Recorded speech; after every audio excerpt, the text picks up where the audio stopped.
En el nombre del Padre, del Hijo, del Espíritu Santo. Amén. Tu gracia, Señor, inspire nuestras obras, las sostenga y acompañe, para que todo nuestro trabajo, estudio, investigación y formación brote de ti como de su fuente y tienda a ti como a su fin. Por Jesucristo nuestro Señor. Amén. Señor Jesucristo, que en esta Semana Santa que estamos próximos a iniciar, seas tú bendiciéndonos, fortaleciéndonos, animándonos para ser cada día mejores discípulos tuyos. Señor Jesús, que en este camino de cruz lleguemos también a profundizar en el misterio de la resurrección y en el gran misterio de la salvación. Amén. En el nombre del Padre, del Hijo, del Espíritu Santo. Amén. Bueno, queridos hermanos, la clase del día de hoy es una clase sincrónica asincrónica. ¿Qué quiere decir esto?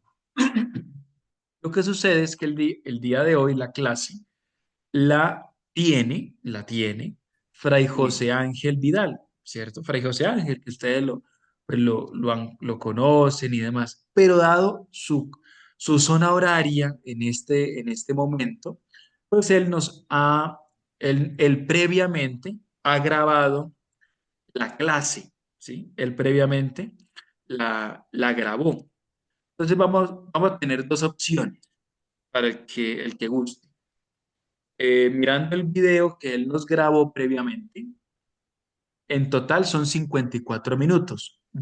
La idea es, lo voy a proyectar, pero tal vez algunos dicen, no, Fray, me está fallando el internet, la conexión de Zoom, etcétera. Entonces también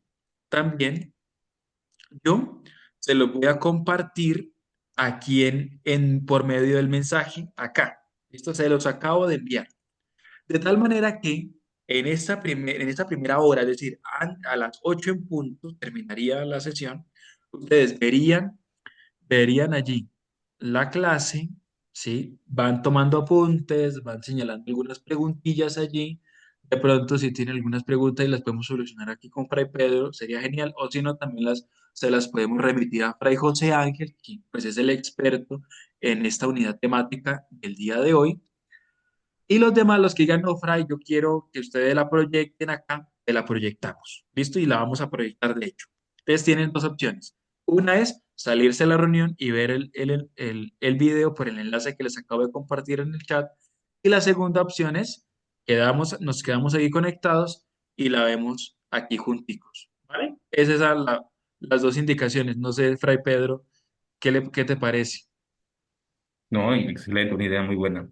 Listo. La podemos- Entonces nos ponemos en la tarea, manos a la obra, porque son 54 minutos, es decir, a las 8 en punto, y terminamos de ver el video. Fray Noche, qué pena, una preguntita. ¿La evaluación a qué hora es? Evaluación. Nueve Ahorita y hablamos de la cuarto, Estoy evaluación. perdida. nueve y La cuarto, después, segunda porque clase, doctor. ahorita estamos en la clase de teología fundamental. Exacto. La evaluación Ok, es de la clase de antropología teológica. Ujú. Listo. gracias. Bueno, entonces voy a silenciarme para iniciar a presentar. Las preguntas, por favor, por el chat. No se olviden, porque vamos a estar proyectando el video.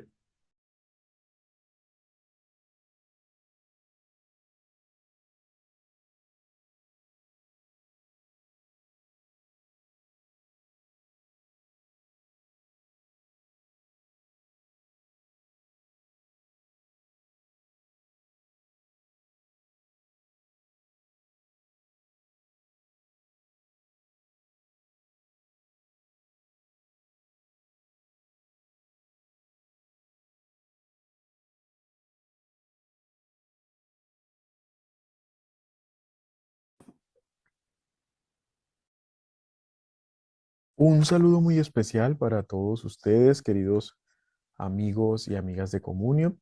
Es un gusto para mí estar compartiendo con ustedes en esta sesión de Teología Fundamental, en la cual continuamos en este proceso de conocimiento y de profundización teológica. De antemano pido una disculpa para todos aquellos que quizás esperaban una clase en vivo. Sin embargo, pues dadas las circunstancias, estoy eh, lejos de nuestro territorio bolivariano, entonces son unas horas, son casi 7 horas de diferencia. Se complica un poco el hecho de estar pues levantándome a la madrugada para la clase, pero eso no significa que no pueda compartir con ustedes, así sea a través de este medio. Entonces, eh, gracias por su comprensión desde ya y procedo a compartir con ustedes nuestra temática del día. Vamos a hablar en este instante o a continuar en este proceso de formación. Ya ustedes hemos revisado un poco en la teología fundamental las categorías esenciales o características o más propias de la teología fundamental, que son la revelación y la fe. Seguimos ahondando en este proceso de la revelación. Hemos visto con los hermanos también un poco cómo entender la revelación desde la Sagrada Escritura, cómo se entiende desde el Antiguo Testamento, desde el Nuevo Testamento.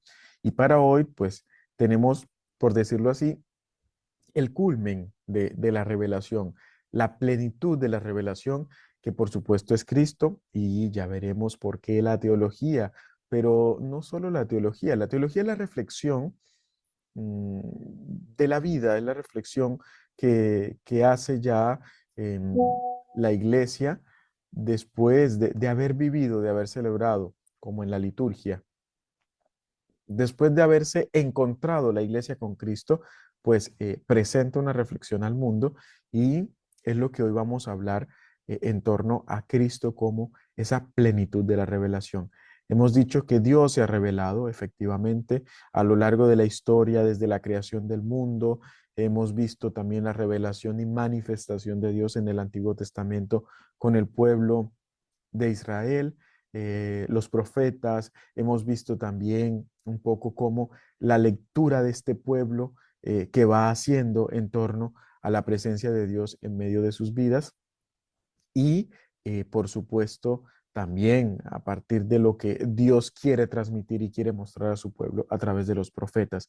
Pero siempre queda un cierto sinsabor, siempre queda, no significa que Dios no se dé lo más que puedas, sino que falta algo, ¿sí? Falta algo y es lo que vamos a ver en el Nuevo Testamento con Jesucristo y por eso vamos a hablar de que Él es la revelación plena de Dios. Bien, es como la idea un poco. Ya veremos estos dos términos, cumplimiento, plenitud, a qué nos referimos con eso y por qué decimos que Cristo, de modo especial la persona de Jesús de Nazaret, es la revelación plena de Dios.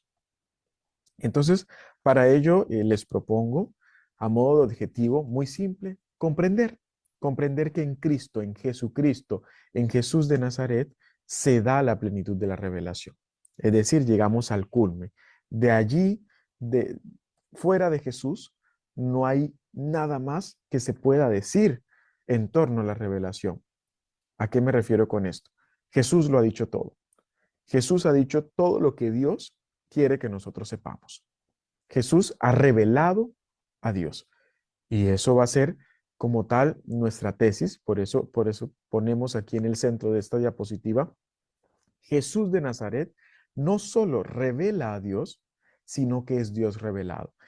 Ya veremos también que esto es quizás la originalidad del cristianismo, de nuestra religión cristiana, de nuestra fe, de nuestra creencia, es el hecho de que aquel en quien creemos no es solo un portador de un mensaje, sino que también Él es el mensaje.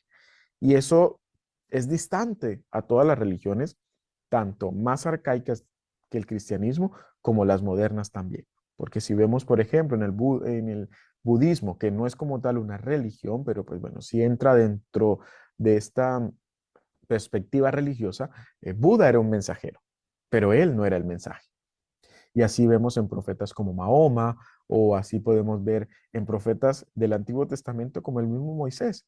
Moisés, que hablaba con Dios y que podía ser un interlocutor entre Dios y el pueblo, solo transmitía un mensaje. Pero Cristo, además de traer el mensaje, es Él mismo el mensaje. Y esta es quizás la novedad que tiene el cristianismo. En esa medida, vale la pena preguntarse, bueno, ¿qué implica afirmar que en Cristo, en Jesús de Nazaret, se ha revelado todo lo que Dios quería decir al ser humano? Una pregunta muy interesante que por supuesto varios teólogos han intentado responder, pero no solo los teólogos, bueno, los santos también, desde su vida, desde su mensaje, desde la transmisión de la fe en cuanto a que se comprometen, en cuanto a que entregan todo lo que son y todo lo que tienen a Dios, pues también nos hablan de esa idea de que Dios quería decirle todo al ser humano y lo hizo a través de su propio Hijo. Pero ¿eso qué implica? ¿Qué implica en nuestra vida? ¿Qué implica en la vida de la iglesia? ¿Qué implica en la teología? ¿Qué implica en el mundo en general?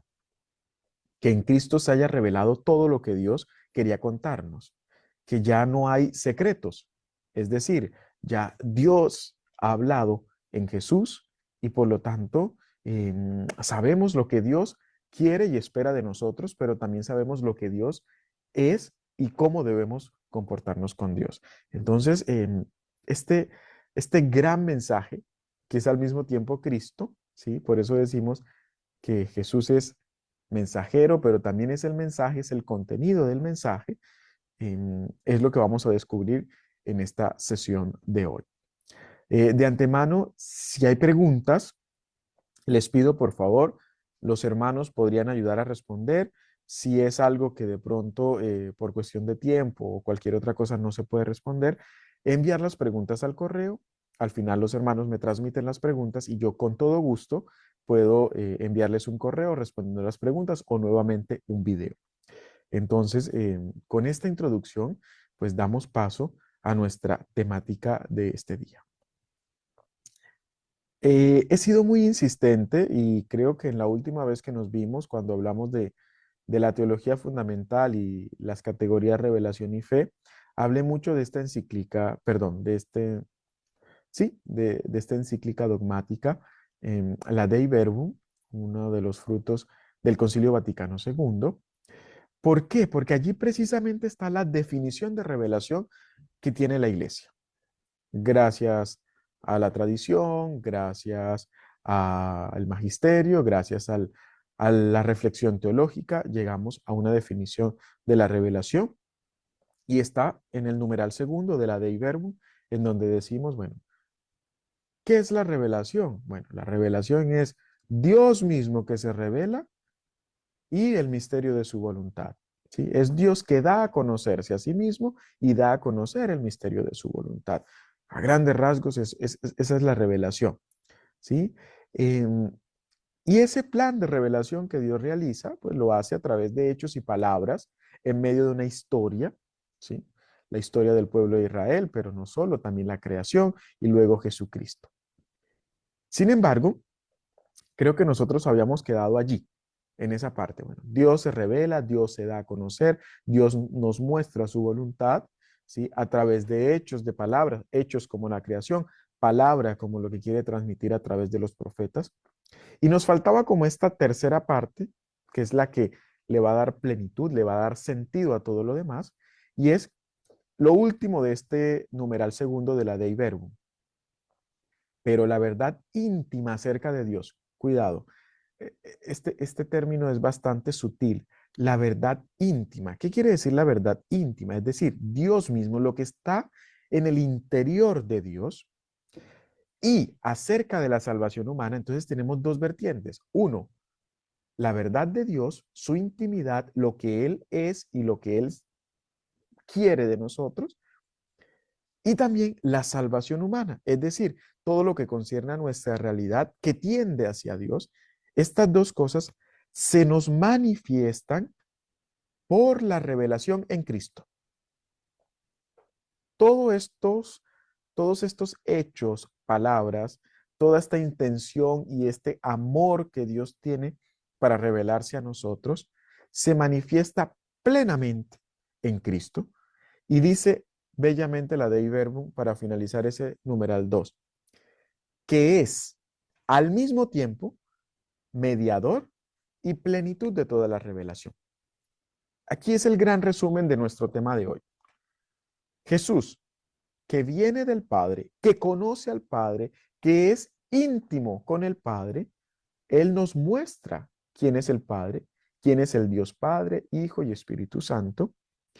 Él también nos muestra, y es Él mismo, el camino de salvación, porque nos muestra cómo debemos ser verdaderamente humanos, porque Él se hace humano, y nos muestra que Él es el camino de salvación, y en Él, que además viene como enviado, como mediador, porque es entre Dios y nosotros, Jesús es el que está y el que puede mediar, es el único mediador, porque es Él el que se hace humano, es el que conoce nuestra realidad, es Él el que conoce nuestra carne.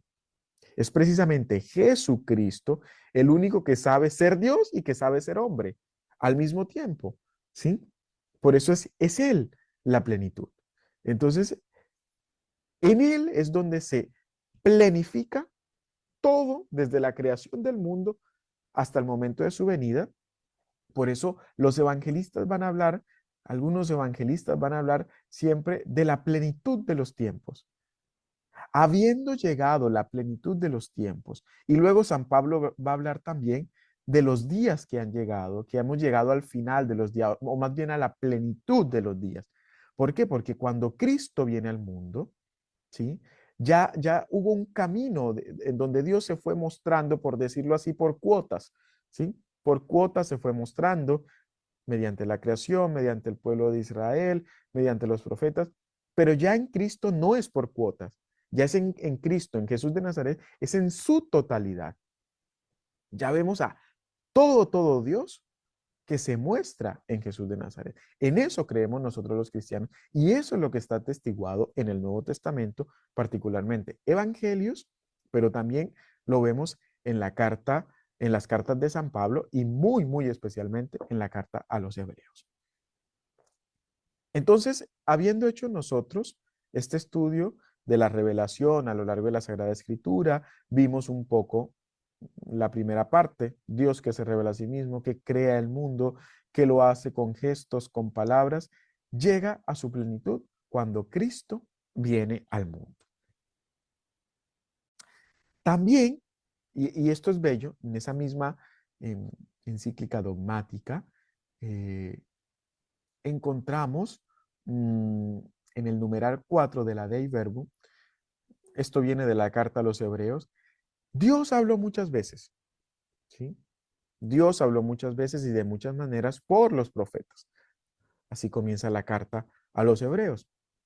Pero últimamente, en estos días, miren que la carta a los hebreos también utiliza el término estos días, plenitud, últimamente, nos habla por su Hijo.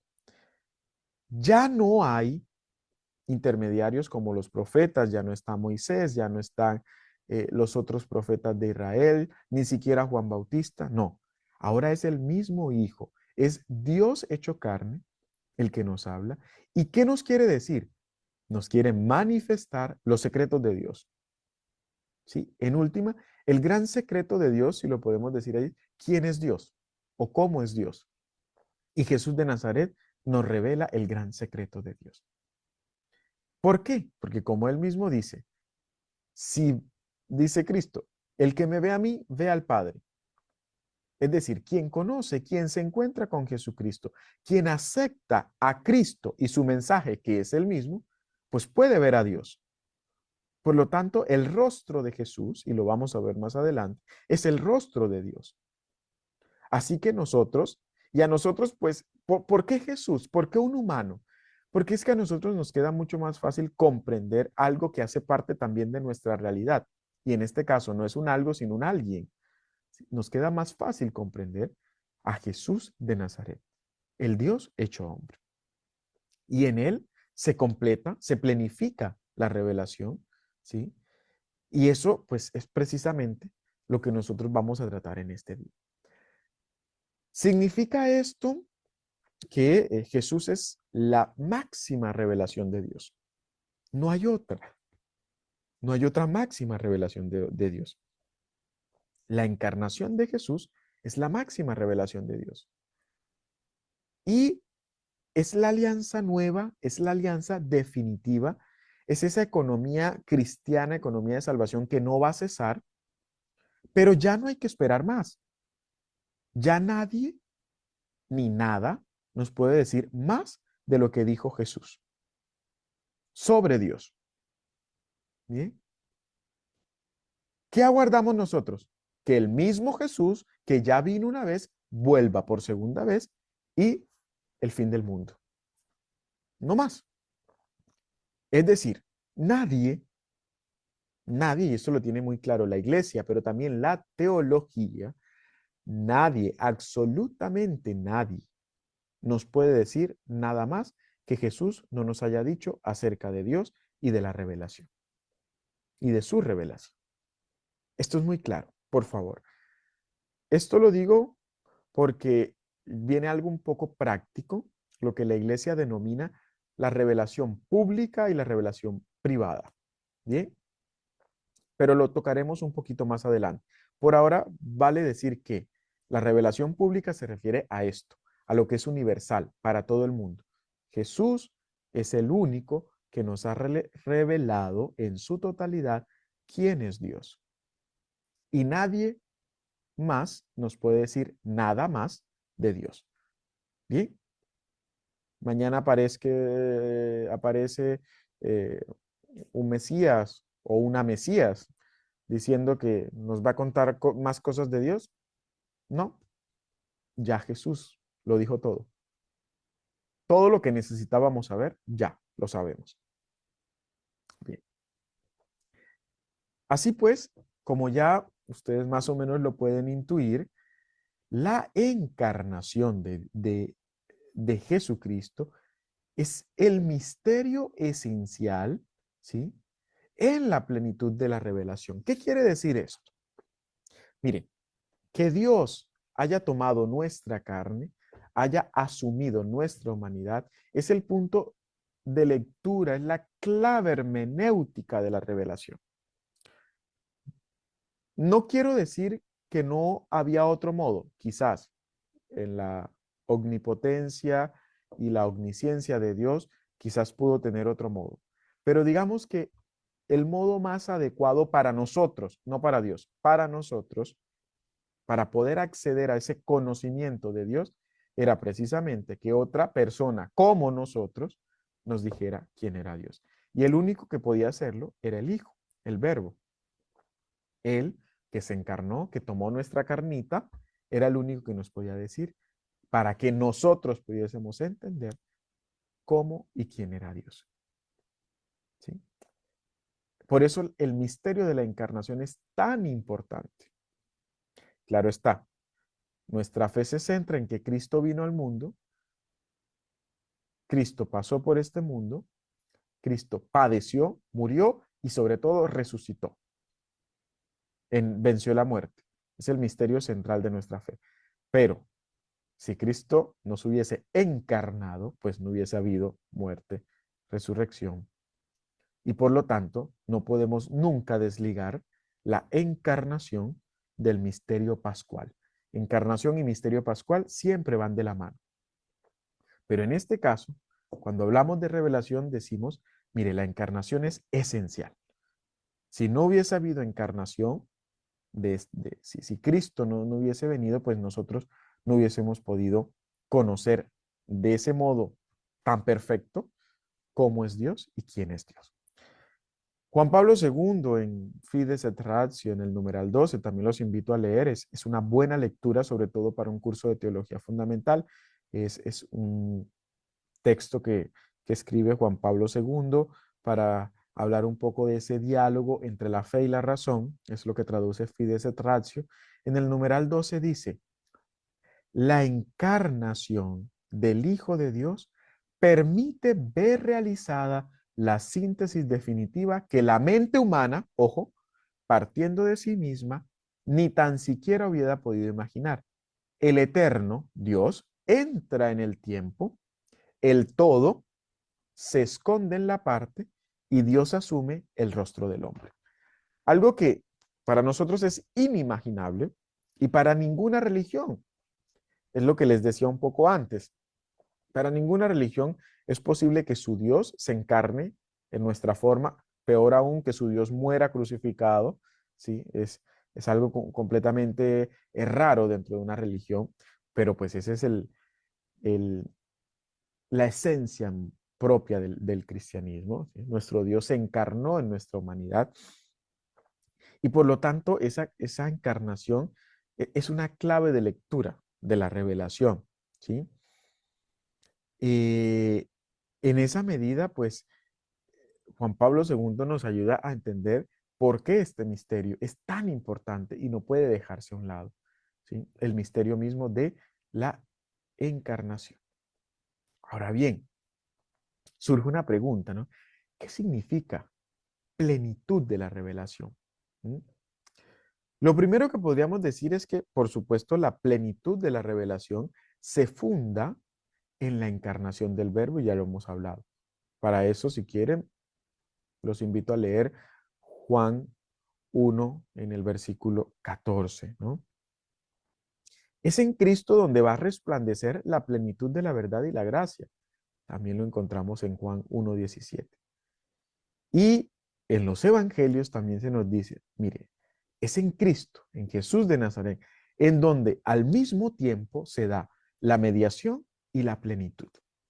Esto es muy importante porque Él es el Hijo amado, es Él quien se manifiesta, es Él quien despliega todo ese misterio de Dios en la historia de la salvación.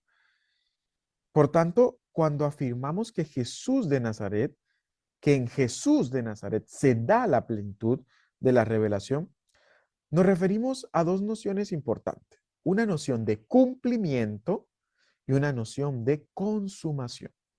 ¿Por qué? Porque Cristo, Jesús, es la promesa cumplida del Padre. Esa promesa que hizo a el pueblo de Israel se cumple en Jesús de Nazaret. Dios le envía al único mediador entre Dios y los hombres, al Mesitas. Mesitas es la palabra hebrea para referirse al mediador, el Mesitas, ¿sí? Es Jesús, Dios cumple, pero al mismo tiempo ese Mesitas, ese mediador, es al mismo tiempo la revelación, el contenido de la revelación, ¿sí? Es el mismo el contenido de la revelación. Es decir, Él viene y no es que venga a traer un mensaje distinto, no. Por eso Jesús es capaz de decir, yo soy el camino, yo soy la verdad, yo soy la vida. Utiliza el mismo nombre que Dios le dice a Moisés allá en el Antiguo Testamento. Yo soy, ego y mí, yo soy el que soy. Porque Él es al mismo tiempo mensajero y al mismo tiempo contenido de la revelación.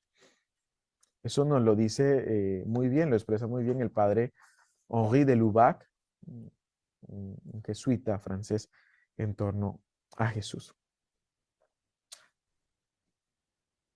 Entonces, esta revelación plena en Jesucristo tiene una doble dimensión, que ya lo hemos mencionado, una dimensión de consumación. Es decir, en Jesús se ha cumplido lo que Dios ha prometido. Y se ha cumplido porque se ha llevado a cabo la consumación de la obra de la salvación. La obra de la salvación es plena en la muerte y resurrección de Jesucristo y en toda su vida. Y esa plenitud, esa consumación, se da en su totalidad. Ya no hay nada más esencial por revelar, mis queridos hermanos y hermanas. Ahí sí, como decimos en Colombia, lo que fue, fue. ¿Sí? No hay nada más que decir. No hay nada más que decir. Nadie puede venir a inventar, nadie puede venir a decir, es que anoche soñé que Dios me revelaba un dato nuevo sobre él. No. Y óigame, y aquí voy a hablar un poco lo de que les decía de revelación pública y revelación privada. Ni siquiera la Virgen María, en sus apariciones, puede decir algo nuevo de Dios. ¿A qué me refiero con esto? Todas las apariciones de la Virgen, incluso las apariciones, por ejemplo, del Sagrado Corazón de Jesús, del mismo Jesús, de Jesús de la Misericordia, estas dos mujeres, al los estigmas que recibió San Francisco de Asís, los estigmas que recibió el Padre Pío, Santa Catalina de Siena. Ninguna de esas cosas nos revelan o nos dicen algo más o algo esencial de la revelación. Ya todo está contenido en lo que Jesús ha dicho, en lo que los evangelios han dicho, lo que la tradición de la iglesia ha dicho. Por lo tanto, los mensajes de la Virgen en tal parte, por eso es que la iglesia se encarga de estudiar muy bien si están conforme a la revelación. Nunca la iglesia, y esto ténganlo muy claro, va a decir o va a afirmar, la Virgen dijo algo más de la revelación. No, no, ¿sí? No. Y ahí es donde se distingue la revelación pública. ¿Qué es la revelación pública? Jesús, lo que Jesús ha dicho, su palabra, lo que él ha manifestado, sus acciones, toda su vida, su misterio pascual. Esa es la revelación pública y universal. ¿Qué son las revelaciones privadas? Algo que ya está dentro de la revelación, pero que se quiere hacer énfasis porque hay un momento especial y demás. Entonces, Lourdes, Fátima, Chiquinquirá, Aparecida, todas las apariciones de la Virgen donde hay mensaje y demás, son revelaciones privadas. Significa que si un católico como tú o como yo dice o no quiere creer en Guadalupe, lo puede hacer sin ningún problema. No está atentando contra la fe de la iglesia, porque el núcleo o la esencia de la revelación es lo que Cristo ha dicho en sus evangelios, no lo que dijo la Virgen de Guadalupe. Por piedad filial, porque en medio de nuestra tradición católica, la Virgen tiene gran importancia, sobre todo en los procesos de evangelización y demás. Decido creer, muy bien, y está bien. ¿Por qué? Porque todo eso está dentro de la revelación. Si estuviera fuera de la revelación, no sería válido. Así pues, que en este sentido, no se puede agregar ni quitar nada a la revelación de Jesús. Miren que ya, y aquí está este bello texto de San Juan de la Cruz, un fraile del siglo XVI, ¿sí? Un fraile de hace más de 400 años, cuando afirma Juan de la Cruz, Dios lo ha dicho todo en Jesús. Y mire, voy a leerlo. Dice, porque en darnos como nos dio a su Hijo, que es una palabra suya y no tiene otra, todo nos lo habló junto y de una vez en esta sola palabra. Porque lo que hablaba antes en parte a los profetas, ya lo ha hablado todo en él, dándonos el todo, que es su Hijo. Por lo cual, el que ahora quisiese preguntar a Dios o querer alguna visión o revelación, no solo haría una necedad, sino haría agravio a Dios, no poniendo los ojos totalmente en Cristo, sin querer otra alguna cosa o novedad. Hace más de 400 años, de seguro también había muchas revelaciones particulares en el medioevo, y Juan de la Cruz escribe diciendo, todo ha sido dicho en Jesús. Y fuera de Jesús no hay nada más. Por lo tanto, mis queridos hermanos, que un católico no tenga su fe en Fátima, en el mensaje de Fátima, no significa que es un mal católico. Porque nosotros estamos llamados a creer en lo esencial de la revelación y lo esencial de la revelación es Cristo Jesús. Reitero, María, los santos y todo lo demás hacen parte de toda esa gran revelación, pero no pueden añadir ni quitar nada más. Es decir, el dato revelado es lo que Jesús nos ha dicho y es el mismo Jesús. Bien. Ahora bien, aunque en Jesucristo se da la plenitud de la revelación, ello no significa que la revelación ha sido clausurada en un sentido estático o cerrado. ¿A qué me refiero con esto? No podemos añadir nada a la revelación, efectivamente, pero ¿qué hacemos nosotros? Si bien la revelación ha sido toda en Jesucristo, aún no ha sido completamente explicitada. ¿A qué me refiero? Aún no la hemos entendido toda. Por eso no es estática. Cada vez más vamos buscando, intentamos comprender todo, ¿sí? No hemos comprendido aún todo. A eso es lo que me refiero cuando digo que no es estática.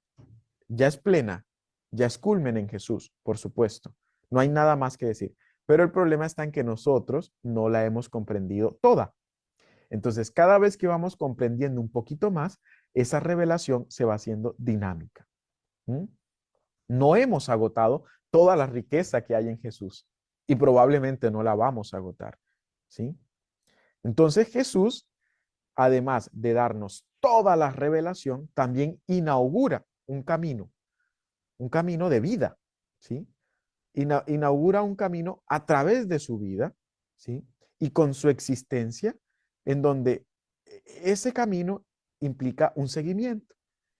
Entonces, por eso lo que Jesús pide de seguirlo también tiene que ver con la idea de si yo sigo a Jesús, soy capaz de ir descubriendo cada día ese todo de la revelación. Entonces, Jesús inaugura ese andar, ese descubrir, ese adentrarnos, ese explicitar la revelación, que también sería alguien muy mentiroso si dijera que puede decirnos todo de la revelación. No. Eso es lo que estamos haciendo, lo que hace la iglesia desde hace más de 2000 años. En esa medida, si nosotros queremos entonces adentrarnos cada vez más en el misterio de la revelación plena en Jesucristo, pues tenemos que adentrarnos en el conocimiento, pero antes que el conocimiento, en el seguimiento. Me encanta mucho, voy a hacer un paréntesis, mmm, una frase que había, no sé si ustedes, sobre todo los colombianos, no sé si en los otros países, vendían una imagen, una cierta fotografía del Sagrado Corazón y debajo decía, a Jesucristo es imposible conocerle y no amarle, amarle y no seguirle. Me gusta esta frase porque nosotros tenemos a Jesús de Nazaret para conocerle. Y dice San Agustín, se ama aquello que se conoce, por lo tanto, si conozco a Jesús, lo amo, y por lo tanto, si lo amo, pues lo sigo, ¿sí? Entonces, ahí está la figura de Jesús de Nazaret, que más que una figura, la persona de Jesús de Nazaret. No es un término propicio decir figura, no, la persona de Jesús de Nazaret, que es al mismo tiempo revelador y revelado. Cada vez que lo conocemos, lo amamos y le seguimos. Y en esa medida vamos adentrándonos en ese misterio pleno de la revelación. Entonces, como ya hemos dicho, la revelación ha sido llevada a su cumplimiento definitivo en Jesús. No hay que esperar nada más, queridos hermanos y hermanas. Ya está en Jesús de Nazaret toda la revelación. ¿Sí? En el concreto, en la persona concreta de Jesús de Nazaret, ese Hijo eterno del Padre, ese que se encarnó en la historia. Por lo tanto, cuando proclamamos que Jesús de Nazaret es la plenitud de la revelación, no estamos aludiendo solo a una fórmula doctrinal, porque lo dice la iglesia. No, no es una mera fórmula doctrinal. Es la afirmación de una experiencia originaria del encuentro con Jesús, del descubrimiento de la persona de Jesús, del seguimiento de la persona de Jesús. que está atestiguado ¿dónde? En la Sagrada Escritura, especialmente en los evangelios, pero también a lo largo de la tradición de la iglesia, ¿sí? Allí podemos encontrar un poco esa experiencia de seguimiento, esa experiencia de encuentro y de conocimiento de la persona de Jesús de Nazaret. Una de las preguntas ahora que estoy aquí en Francia, que las personas me hacen a veces, sobre todo las personas que buscan una ayuda pastoral, un acompañamiento pastoral, y es, ¿cómo sé yo que Dios me habla? ¿Cómo sé yo cuál es la voluntad de Dios para mí? Es una pregunta que también me la he hecho yo, ¿no? Y que quizás todos ustedes se la han hecho. Y a veces nos olvidamos, y aunque la respuesta es muy sencilla, sencilla en cuanto a decirla, pero hombre, está el texto bíblico, está la Biblia. ¿La has leído? A veces nosotros estamos todo el tiempo demandando, Dios, dime cuál es tu voluntad para mí, pero nunca abrimos la Biblia, nunca nos adentramos, nunca la tenemos presente para buscar una respuesta, ¿sí? Y más que una respuesta, un sentido a nuestra propia existencia. Entonces es allí donde podemos encontrarnos en esta, o encontramos esta realidad de la persona de Jesús, ¿sí? Es como el punto primero y el punto más nutrido. Ya hallaremos otros, por ejemplo, la iglesia misma. Luego hallaremos la vida de los hermanos. Luego hallaremos la vida del mundo. Y así, cada vez vamos descubriendo más. ¿Sí? Vamos abriendo más nuestro espectro de búsqueda para poder encontrar con esa persona de Jesús de Nazaret.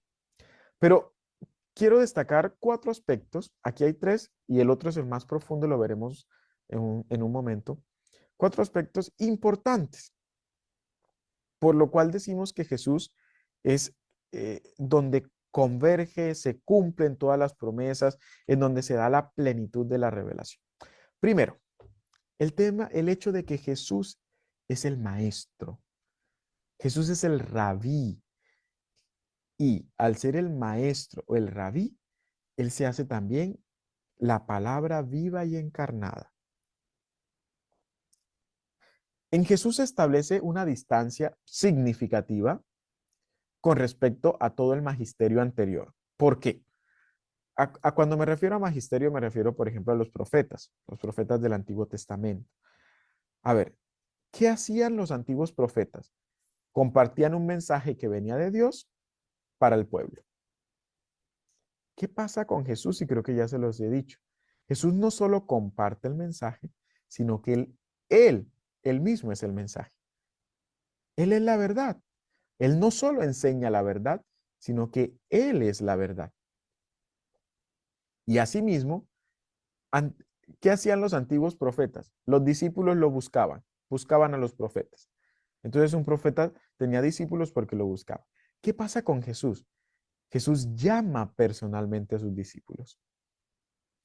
Y lo hace no como lo hacían los profetas o los maestros del Antiguo Testamento para transmitir una doctrina, no, sino para darse a sí mismo, para introducirlos a sus discípulos y a nosotros, por supuesto, en esa comunión vital con él mismo. Entonces es un maestro que es una sola cosa con lo que anuncia. Ahí en él se cumple completamente la afirmación que Jesús, el Jesús que se anuncia a sí mismo, es el Cristo anunciado. Pues su palabra no es solamente un discurso, sino que es un acontecimiento, es una realidad. En él Dios habla de sí, en sí y desde sí. Es la gran diferencia y por eso hablamos de una plenitud.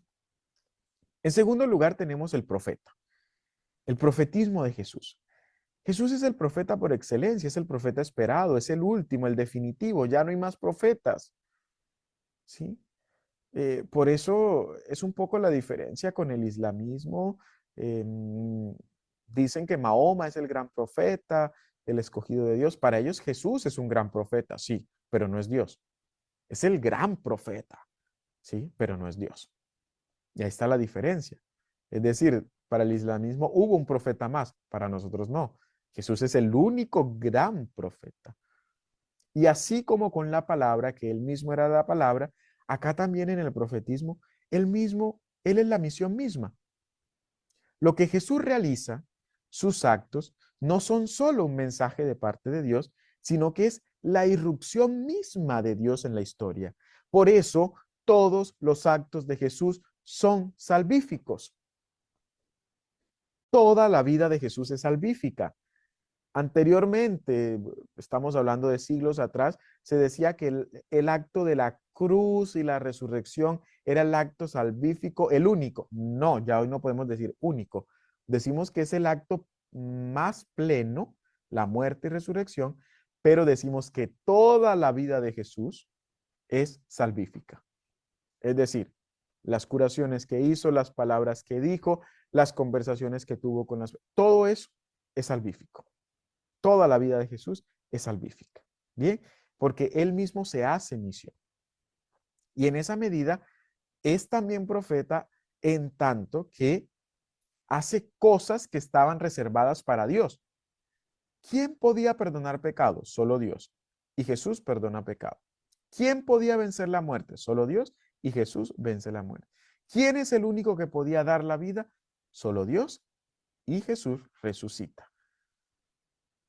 Asimismo, Jesús revela el nombre de Dios. Yo soy. En esa medida es el único profeta. Es el único gran profeta.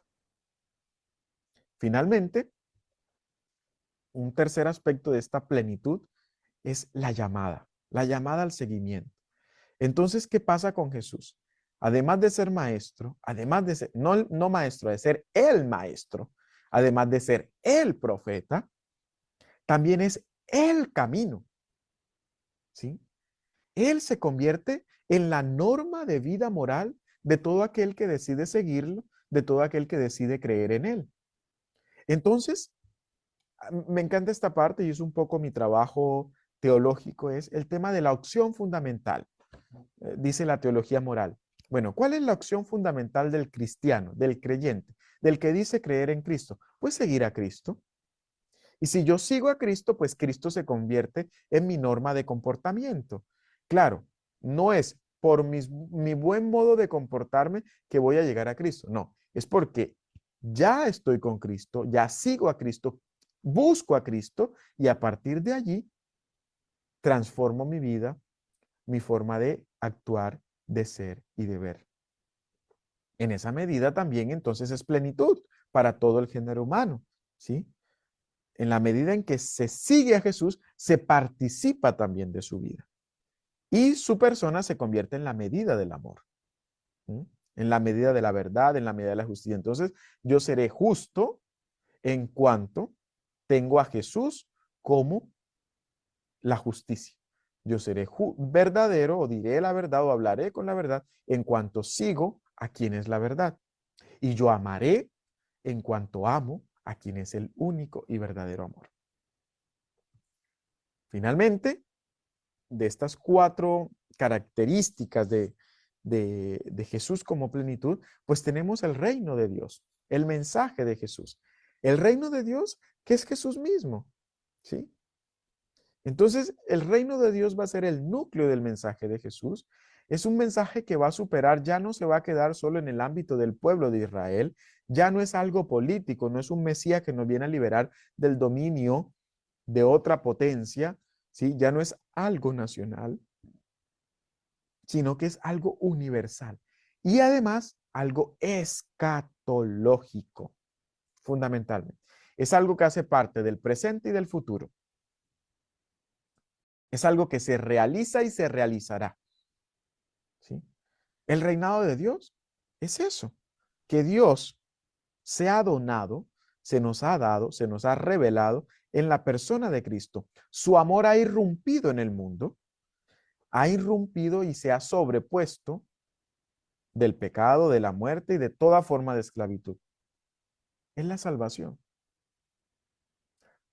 Si todos los hombres y mujeres del mundo aceptamos ese mensaje, claro que ahí sí va a cambiar el orden social. Mientras no todos hayamos aceptado ese mensaje libremente, pues el orden social no cambiará. Entonces, vale la pena hacer un poco esa diferencia. Entonces, Jesús se convierte en la plenitud de toda estructura reveladora. Importante eso. Importante decir que, mire, la estructura de revelación, estamos hablando en términos un poco científicos, ¿sí? Pragmáticos. Si hablamos de una estructura de la revelación, pues Jesús es la plenitud de toda esa estructura. ¿Por qué? Porque es palabra que se hace hecha carne, es palabra audible, visible, tangible, ¿sí?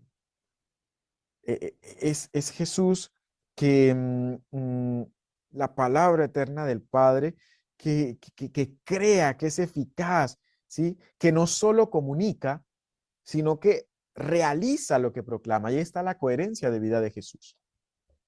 Él no solo habla y habla y habla, no. Jesús habla y hace, como la palabra de Dios cuando creó el mundo. Y dijo Dios y se creó. Pues así es Jesús. Cada palabra de Jesús va acompañada de su actuación. Y es ahí donde viene el tema de la acción, ¿sí? Las obras que revelan el poder divino actuando en la historia. Las obras de Jesús son manifestación del poder de Dios. Un poder que actúa en el tiempo. A ver, no son simples prodigios, no son simples milagros, no. Es Dios que actúa, que acontece de una vez y para siempre y que transforma la historia de todo aquel que cree en él. Asimismo, también otra categoría importante es el hecho del nombre. Filipenses dice, el nombre de Jesús, nombre sobre todo nombre, que toda rodilla se doble. En el nombre de Jesús se revela el nombre divino de Dios. El nombre de Jesús significa Yahvé salva, Dios salva, ¿sí? Es la plenitud entera. Es Dios que salva, el Yeshua, ¿sí? En el nombre de Jesús es salvífico, ¿sí? Y finalmente el rostro de Dios. Quien ve a Jesús ve al Padre. Él es quien muestra el rostro amoroso de Dios. En Cristo resplandece la gloria divina en forma accesible a nosotros. Hay una gran diferencia. El único hombre en el Antiguo Testamento que pudo ver a Dios fue Moisés. Y dice la Escritura que bajaba, cuando bajaba de ver a Dios, su rostro era resplandeciente, luminoso. Pero no dice nunca que en el rostro de Moisés se veía el rostro de Dios. No, dice que quedaba impregnado del rostro de Dios y resplandecía del rostro resplandeciente, pero no decía que era el rostro de Dios. En cambio, Jesús sí es el rostro amoroso del Padre. Quien me ve a mí, dice Jesús, podríamos aplicar quien me toca, quien me escucha, quien me huele, sí, quien me besa, está haciéndolo con Dios. Yo soy. Este mismo rostro, esta misma persona que soy, es Dios. Entonces, ahí está toda la plenitud de esa revelación en Dios. Así pues, Cristo se convierte en el principio y fin de la creación. Dice bellamente Colosenses, todo fue creado por Él y para Él, ¿sí? Y es en Cristo la revelación plena del Padre, en donde nosotros también encontramos la plenitud del ser humano. Es decir, Cristo, además de revelarnos a Dios, nos revela todo lo que el ser humano es, porque Él es verdadero Dios y verdadero hombre. Podríamos hablar de una doble vertiente de esa revelación. En la medida en que Cristo nos revela quién es Dios, nos revela también quién es el hombre. Y esto es muy importante para nosotros. Si Cristo mostrándonos a Dios, nos muestra quién eres tú y quién soy yo. Y en esa medida, Cristo nos muestra al verdadero Adán, al nuevo Adán, al hombre verdadero. Por eso Él es el culmen de esa revelación. Finalmente, mis queridos amigos y amigas, hermanos y hermanas, quiero proponerles esta pregunta, ¿no? ¿Qué significa para mi vida que Jesús no solo me habla de Dios, sino que es Dios mismo que me sale al encuentro? Es Jesús mismo es Dios mismo quien viene a mí, quien me muestra quién es, pero también me dice quién soy. por estos días he estado pensando mucho en Moisés. Claro, hemos escuchado a lo largo de la cuaresma toda la historia del Éxodo, pero algo que se me venía a la cabeza y es, miren, Moisés, por ejemplo, sale de los brazos de su madre hebrea, llega a una familia egipcia, es criado como un egipcio, pero nunca se siente como egipcio. Parece que tiene un problema de identidad, ¿no? Si uno hace una lectura psicológica. Moisés tiene una empatía con los hebreos, pero vive en una familia egipcia, es como si tuviera un problema ahí, bueno, yo ¿por qué, si soy un príncipe de Egipto, me siento como hebreo? ¿Qué pasa? Sí, hay una crisis de identidad en Moisés. Y bueno, acontece el tema del asesinato porque ve que están maltratando a un hebreo, huye al desierto. Huye al desierto. Sabemos que el desierto es el lugar del encuentro, de la renuncia, también de un poco de la crisis. O sea, es decir, continúa en la crisis si hacemos esa lectura. Llega a la casa se encuentra con Yetro, en donde encuentra quizás no su identidad, pero sí como la base para ir diciendo, bueno, ya me encuentro ahora con una familia, tengo una esposa, tengo hijos, em, pero también se encuentra con una cultura distinta, la cultura del desierto, la cual no conocía. Es decir, va enfrentándose cada vez más a algo que no conoce y sigue aún desconociendo su identidad. Pero llega un momento clave cuando Dios lo llama, cuando aquella zarza ardiente, cuando sube a ese monte sagrado, y la pregunta que Moisés le hace a Dios es muy curiosa. Es, bueno, ¿y yo qué les voy a decir de ti? ¿Qué les voy a decir a esos hombres y mujeres? ¿Quién eres tú? Pero muy en el fondo, la pregunta de Moisés era, dime, Señor, ¿quién soy yo? Y Dios, en su sabiduría, lo sabe. Eh, Quizás estoy especulando mucho, pero bueno, quiero compartir con ustedes esta reflexión final. En últimas, Dios que le dice a Moisés, yo soy el que soy. Dios le dice, mira, le da su definición, pero después le dice, y tú, ojo, porque miren lo que le dice, yo soy el Dios de tu padre, Abraham, Isaac y Jacob. Ah, le revela la identidad a Moisés. Es decir, le dice, mira, tú eres de ese pueblo que yo escogí. Entonces, Moisés, para poder encontrarse a sí mismo, para poder decir, yo soy hebreo, yo soy de esta familia, y luego viene todo el desarrollo de encontrarse con sus hermanos, con Aarón, con Miriam, y de contarle un poco su historia. Pero primero tuvo que encontrarse con Dios. Ahí está. Podríamos sacar una conclusión. Para poder conocerme, debo encontrarme con quien más me conoce, que es Dios. Entonces, vemos un poco cómo también tiene esto gran relación con nuestra vida de fe. Por eso revelación y fe. En la medida en que Dios se nos muestra y en la medida en que conocemos más a Dios, también nosotros somos capaces de conocernos más. Y por supuesto que debemos estar iluminados por la palabra de Dios. Esta última pregunta les invito a que se la hagan leyendo este versículo o si quieren leer todo el prólogo de San Juan y la palabra se hizo carne. Muchas gracias por su atención. Quedo atento a sus preguntas o si las quieren realizar a los hermanos o pueden pues transmitirme sus preguntas a través del correo. Bendiciones, que tengan una feliz noche. Buenas noches, Fray, gracias, muy amable. Fray, buenas noches. Fray, Gracias, quería- Fray, muy amable. Gracias, Fray, muy amable. Oye, muy qué bonito, de amable, verdad que Muchas sí. Fray. gracias. Muchas gracias, Queridos, Fray. queridos hermanos, no se olviden que eso era una Gracias, grabación gracias, Fray. de José Ángel desde Francia, Gracias. el horario que tiene. No se olviden Muchas que eso era una gracias. grabación. Fray, ¿Ya? Fray, buenas noches. Buenas noches, Mariluz. Yo le quería, Oh, Melida. Melida, sí. Fray, es que yo no he podido entrar a la plataforma por ningún lado. He Mi hija, tratado, en el chat, ahorita voy a volver a poner el video sí, lo en he el chat. intentado Eh, muchas veces con aquí el video está. y no he podido entrar. Fíjese, mi hija, en el chat de aquí del Zoom. Ahí acabo de subir la dirección del video para que lo puedan volver a ver en sus casas. Ok, bueno, listo. Muchas Queridos gracias. hermanos, queridos hermanos, les vamos a dar ahorita 10 minutos de zona. El video no se ha enviado a los correos, se envió aquí en el chat de Zoom, www.youtube.com/watch, signo de interrogación, B igual y el código. Está aquí en el chat, por favor. Queridos hermanos, les vamos a dar 10 minutos de zona.